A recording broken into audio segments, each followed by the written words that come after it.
بسم اللہ الرحمن الرحیم۔ بکھری ہوئی چیزوں کو سمیٹ دینا نیکی ہے۔ ہر بات پر سوال اٹھانے والا یا تو بہت ذہین ہے یا وہ خود کو ذہین سمجھتا ہے اور لوگوں کو بیوقوف۔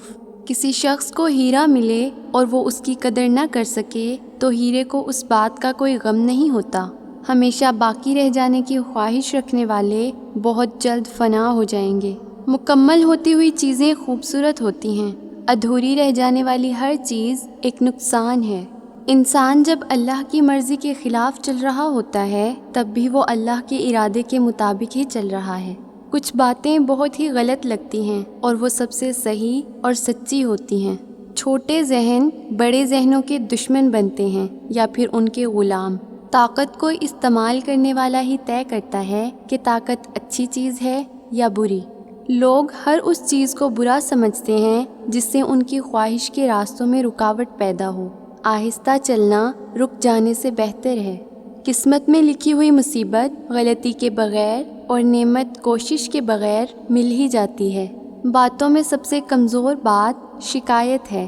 شکر بہت بڑی طاقت ہے۔ انسان کی سب سے بڑی طاقت زندگی کو خوبصورت بنا دینے والی طاقت۔ زندگی مل جانے والوں کو شکر کی وجہ نہیں ڈھونڈنی چاہیے۔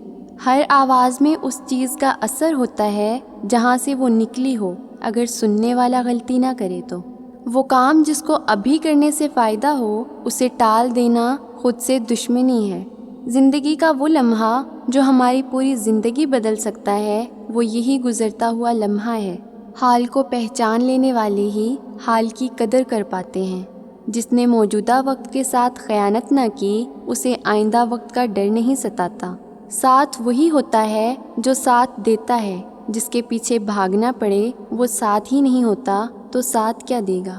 اللہ کی مصلحتیں سمجھ آ جائیں تو صحیح اور نہ سمجھ آئیں تب بھی ضد نہیں کرتے، صرف قبول کرتے ہیں۔ سچی محبت رکھنے والے دل فرشتے کی طرح ہو جاتے ہیں، انہیں ہر بات کی خبر ہوتی ہے۔ جب شوق کے لیے وقت نہ ملے تو سمجھ جانا کہ زندگی شروع ہو چکی ہے۔ وہ کتابوں سے الفاظ کا جنگل اٹھا لایا ہے، سنا ہے اب ہماری خاموشی کا ترجمہ ہوگا۔ ہر دروازہ دستک کے لائق نہیں ہوتا، ہر دروازے پر بھکاری دستک دیتا ہے۔ ایک سمندر، ایک دل، نہ جانے کتنا کچھ خاموشی سے سنبھال لیتے ہیں۔ ان کے اپنے اندر کچھ لوگ ہوتے ہی ایسے ہیں۔ آسماں کے سحر میں کھو جانے والی تبدیلی ہمیشہ میں سے شروع ہوتی ہے، آپ سے نہیں۔ دل میں چبھے کانٹے اتنی تکلیف نہیں دیتے جتنا ان کو نوچ کر نکالنے کا عمل تکلیف دیتا ہے۔ تو مطمئن نہیں تو مجھے کب ہے اعتراض، مٹی کو پھر سے گوندھ میری پھر بنا مجھے۔ عشق واجب وفا لازم، درد واجب دوا لازم، ہجر واجب سزا لازم۔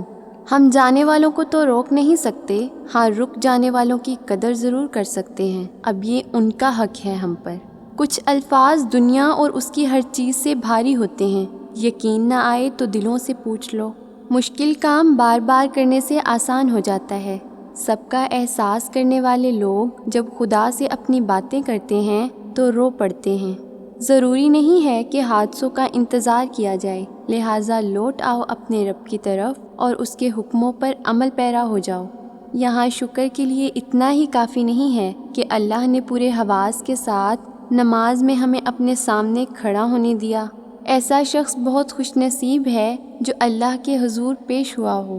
چاہنے اور چاہے جانے کی ہوس میں کچھ لوگ فنا ہو جاتے ہیں اور حاصل اور وصول اسی کو ہوتا ہے جو اللہ اور رسول اللہ صلی اللہ علیہ وسلم کی چاہت کو سب سے اوپر رکھتا ہے۔ نماز تو ہر کوئی قائم کر لیتا ہے اور پڑھتا کوئی کوئی ہے۔ ایسے لوگوں پر اللہ کی خاص عنایت اور رحم ہوتا ہے۔ ایک وقت آتا ہے کہ الفاظ ختم ہو جاتے ہیں، پھر سکون یہ سوچ کر ملتا ہے کہ اللہ دیکھ رہا ہے اور وہ سب جانتا ہے۔ کچھ لوگ چاند کی طرح ہوتے ہیں، ان میں نور بھی ہوتا ہے، غرور بھی ہوتا ہے اور وہ دور بھی ہوتے ہیں۔ کچھ لوگ ضبط اور صبر کی سیڑھیاں چڑھنے کے ماہر ہوتے ہیں، ایک دلاسا، ایک پیار بھرا میٹھا بول ان کو سیڑھیوں سے گرا دیتا ہے، اور یہ گرنا وہ واحد گرنا ہے جس سے چوٹ نہیں لگتی۔ زمین پر رہنا ہواؤں میں اڑنے سے بہتر ہے۔ اپنی اندرونی اور روحانی خوبصورتی کا خیال رکھیں کیونکہ یہ آپ کے چہرے پر جھلکتی ہیں۔ آپ کا اندر آپ کے چہرے پر واضح یعنی صاف ظاہر ہوتا ہے۔